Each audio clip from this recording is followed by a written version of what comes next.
When they first emerged in the mid-1990s, the environmental extremists, calling themselves the Earth Liberation Front, announced they were the burning rage of a dying planet. Ever since, the ELF, along with its sister group, the Animal Liberation Front, has been burning down everything from SUV dealerships to research labs to housing developments. In recent years, these so-called eco-terrorists have been responsible for more than 1,000 crimes, resulting in over $100 million in damage. And their tactics and rhetoric continue to escalate. Things have gotten so bad, the FBI now considers them the country's biggest domestic terrorist threat.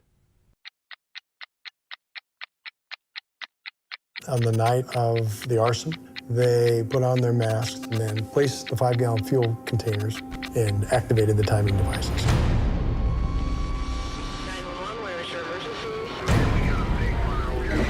The Earth Liberation Front is turning up the heat again, igniting devastating blazes all across the country. Fire bombings included attacks on lumber mills, wild horse corrals, and meat packing plants. This investigation was the largest domestic terrorism case in the history of the United States.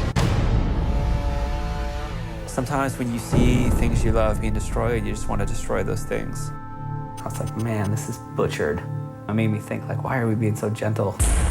The goal is to just send a message that consumer America is destroying the world. When the big bad bully gets hit in the stomach and feels a little fear, that felt good. After the fire, you really looked over your shoulder. People go home at night wondering if they're going to be a target. That's what terrorism is. Eco-terrorism. Eco-terrorist. Eco-terrorism. Environmental terrorism.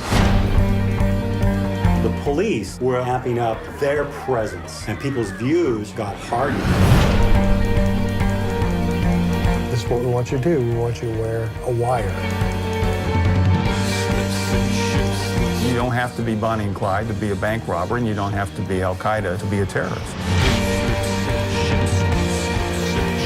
No one got hurt, no one was injured, and yet I'm facing life plus 335 years.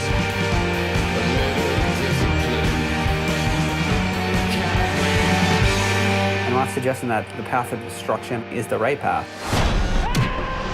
When you're screaming at the top of your lungs and no one hears you, what are you supposed to do?